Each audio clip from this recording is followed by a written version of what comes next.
Que faire une fois que l'on a été diagnostiqué TDAH? Bonjour et bienvenue dans cette nouvelle vidéo. Dans cette vidéo, je vais encore une fois être accompagné du docteur Jean-Baptiste Alexanian pour justement voir quelles sont les démarches que l'on peut faire une fois que l'on a été diagnostiqué TDAH. D'accord? Donc, quelles sont les solutions, les possibilités qui vont s'offrir à nous pour essayer de combler légèrement les symptômes de ce trouble pour justement essayer d'avoir un TDAH qui va être moins handicapant au quotidien.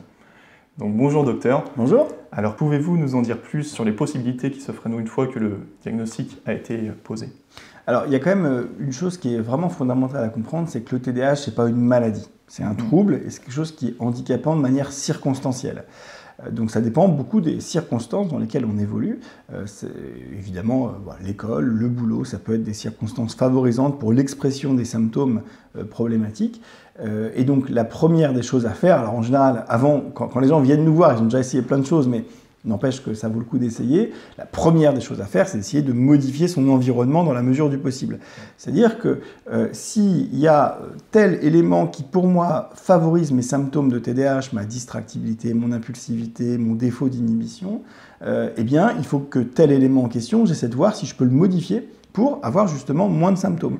Alors, l'exemple qu'on pourrait donner, c'est par exemple pour un adulte qui travaille et qui a une relative autonomie sur son lieu de travail ou sur son activité professionnelle, eh bien, c'est essayer de modifier un petit peu ses habitudes, modifier un petit peu ses processus pour moins en souffrir. Voilà, modifier son mode de fonctionnement. Si par exemple, je ne sais pas moi, c'est quelqu'un qui a beaucoup de mal avec tout ce qui est téléphone, gestion des rendez-vous, etc., parce que c'est vraiment trop pénible, trop rébarbatif, trop saoulant, excusez-moi du terme, et ben, par exemple, envisager un secrétariat, pourquoi pas, ou un logiciel qui automatise tout ça, par exemple. Donc ça, c'est des choses qui peuvent aider les personnes qui souffrent de TDAH et qui ont une relative autonomie dans leur mode de vie.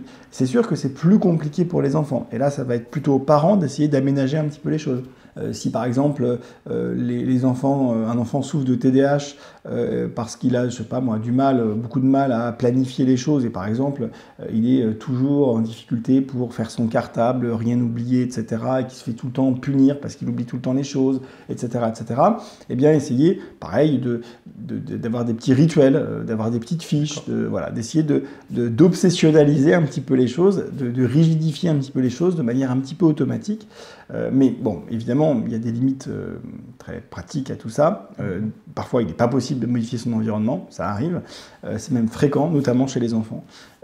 Et puis aussi, parfois, c'est pas suffisant. C'est-à-dire que tout ce qu'on peut mettre en place de manière simple et en théorie efficace, ne l'est pas suffisamment efficace. C'est-à-dire que il va y avoir une amélioration modérée de la symptomatologie, mais en tout cas pas suffisante. Donc la première chose à faire malgré tout, c'est d'essayer de modifier son environnement, d'essayer d'identifier les contextes dans lesquels le TDAH s'exprime le plus et est le plus handicapant et de modifier ces contextes-là. Ça, c'est la première chose. Ensuite, si malgré tous ces aménagements, il y a vraiment une amélioration qui est insuffisante, voire nulle, là, dans ce cas-là, on a des traitements médicamenteux qui sont indiqués. Entre 6 et 18 ans en France, ils sont remboursés. En dessous de 6 ans, ils ne sont pas remboursés. Et au-dessus de 18 ans, ils ne sont pas remboursés, malheureusement. Alors, je sais qu'il y a des caisses qui remboursent malgré tout quand un enfant a eu le traitement dans sa jeunesse, avant ses 18 ans. Ce n'est pas le cas de toutes les caisses. Malheureusement, on ne sait pas trop pourquoi. Enfin, c'est un peu compliqué. C'est des choses qui me dépassent un petit peu. Alors en général, avant 6 ans, c'est quand même assez rare. On a très peu de patients qui nécessitent un traitement avant 6 ans. Ça existe, mais en tout cas, en dessous de 3 ans, moi, j'ai jamais vu. Peut-être que ça existe, mais j'ai jamais vu. Et dans les recommandations, ce qui est noté, c'est que de manière vraiment exceptionnelle, quand c'est vraiment nécessaire, effectivement, à partir de 3 ans, c'est possible. Au-delà de 18 ans, en France, une situation un peu particulière parce qu'il y a plein de pays dans le monde qui remboursent ce traitement au-delà de 18 ans. La France fait un petit peu exception en Europe. Il y a d'autres pays européens, mais vraiment, ils ne sont pas majoritaires. Alors, je sais qu'en ce moment, ils sont en train de discuter d'un éventuel remboursement chez l'adulte. Ce serait vraiment nécessaire. On a des gens, moi j'ai des patients qui ont dû arrêter le traitement alors que ça leur faisait vraiment beaucoup de bien pour des raisons financières parce qu'ils n'étaient plus remboursés. Donc ça, c'est vraiment problématique. Mais bon, c'est un autre débat.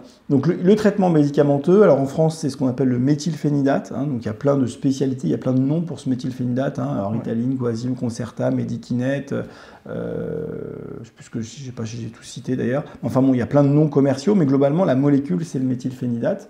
Chez l'adulte aussi, c'est une molécule qui fonctionne bien. Il y a des molécules un peu plus efficaces, voilà, selon la littérature scientifique, mais qui ne sont pas disponibles en France.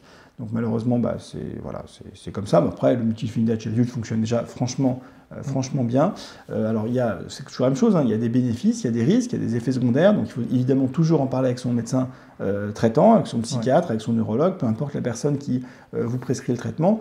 En France, la prescription initiale doit être faite à l'hôpital par un spécialiste en psychiatrie ou en neurologie ou en pédiatrie. Et puis ensuite, le renouvellement doit être fait tous les 28 jours par n'importe quel médecin, en fait, pour le coup. Ça peut être vraiment n'importe quel médecin, sur des ordonnances sécurisées. Et effectivement, le traitement par méthylphénidate, il permet de diminuer les symptômes encore une fois, quand ce traitement est nécessaire. Et là, il faut encore une fois en parler à votre médecin. Donc, qu'est-ce que c'est diminuer les symptômes? Bah, c'est diminuer l'impulsivité, la distractibilité, le défaut d'inhibition, c'est-à-dire, en gros, faire en sorte que dans les situations où le TDAH est handicapant, on soit moins explosif, donc moins impulsif, qu'on soit moins distrait, donc moins dans la lune, moins dans ses pensées, etc. etc. Et avec comme résultante un moins haut défaut d'inhibition, c'est-à-dire qu'on est plus capable de s'inhiber, de se contrôler, donc de contrôler sa pensée, ses mouvements, son comportement. Et ça, c'est évidemment extrêmement utile, par exemple, pour un enfant sur le plan scolaire, quand il n'aime pas l'école, il en a vraiment besoin. Hein. C'est aussi il en a besoin pour ses apprentissages. Hein. C'est pas juste pour sa qualité de vie, juste pour se faire plaisir. C'est vraiment nécessaire pour ses apprentissages. On parle de choses sérieuses là. Hein. Et puis à l'âge adulte, au boulot, par exemple, c'est un bon exemple, ou même dans la vie de tous les jours, dans sa famille, pour gérer les enfants, etc. Ça peut être des choses extrêmement stressantes qui peuvent, chez quelqu'un qui souffre d'un TDAH, être générateur d'une grande explosivité, et c'est évidemment pas souhaitable, ni pour le parent, ni pour les enfants. Et donc à ce moment-là, effectivement, le traitement peut aussi beaucoup aider. Donc ça, c'est quelque chose qui est vraiment reconnu, efficace. Hein. On a une littérature scientifique abondante à la fois chez l'enfant et chez l'adulte. Donc là-dessus, on est très sûr de nous. Il y a une chose qui est moins bien prouvée scientifiquement, que sont les thérapies cognitives et comportementales. Donc c'est une forme de psychothérapie qui est faite en général par des psychologues formés à la thérapie cognitive et comportementale. C'est quelque chose qui est très pratico-pratique. Il ne faut pas imaginer des trucs bizarres. C'est très pratico-pratique. Et effectivement, là, le niveau de preuve est nettement plus faible. Dans les recommandations dans le monde entier, ce qui est recommandé en première intention chez un adulte TDAH, on parle de l'adulte, c'est le traitement pharmacologique. Ça, c'est vraiment la première intention. Et c'est vraiment soit en cas de refus du patient, soit en cas d'inefficacité du traitement, que les thérapies cognitives et comportementales, dans ce cas-là, sont recommandées. Mais chez l'adulte, clairement, en première intention, le traitement par psychostimulant, en l'occurrence en France, méthylphénidate, est recommandé en première intention dans les recommandations allemandes, américaines, canadiennes, ou autres. D'accord. Et est-ce que c'est bien d'associer justement le traitement par le méthylphénidate à une TCC ou à plusieurs TCC? Alors moi honnêtement, je suis de ceux qui pensent, mais j'ai pas de données scientifiques pour l'affirmer, mais je suis de ceux qui pensent que c'est toujours bien de faire une TCC. D'accord. Voilà. Alors après, en plus de ça, on n'en a pas encore parlé, mais il y a quand même quelque chose qui est fondamental dans le TDAH, c'est qu'il y a, surtout chez l'adulte, c'est qu'il y a souvent des comorbidités, c'est-à-dire des troubles associés. Quand on a un TDAH à l'âge adulte, en général, on souffre aussi d'un trouble anxieux ou d'une dépression ou d'autres troubles associés, parce que l'évolution naturelle d'un TDAH non traité, c'est quand même vachement d'évoluer vers un risque de dépression et d'anxiété très élevé, malheureusement. Et alors là, pour le coup, la TCC a une efficacité qui est déjà plus intéressante. Et donc, de toute façon, la personne qui va vous faire votre TCC, elle va évaluer votre situation et elle va identifier si vous souffrez d'un trouble anxieux ou d'une dépression. Elle va éventuellement vous aider sur notamment la partie trouble anxieux ou dépression modérée. Dépression sévère, c'est encore autre chose. Mais voilà. Donc ça, moi, je suis de ceux qui pensent que si on en a les moyens, parce qu'évidemment, c'est pas remboursé, si on en a les moyens, c'est toujours bien de faire une TCC en plus. En tout cas, moi, c'est ce que je recommande. Après, encore une fois, j'ai pas d'arguments scientifiques extrêmement solides pour dire il faut absolument le faire, c'est indispensable. Ça serait mentir que de dire ça. Voilà.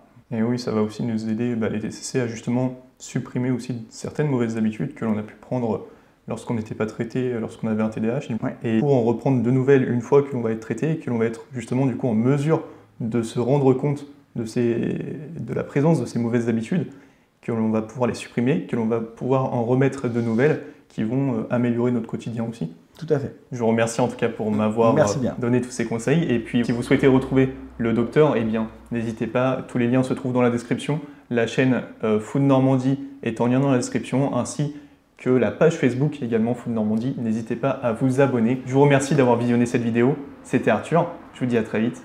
Ciao, ciao.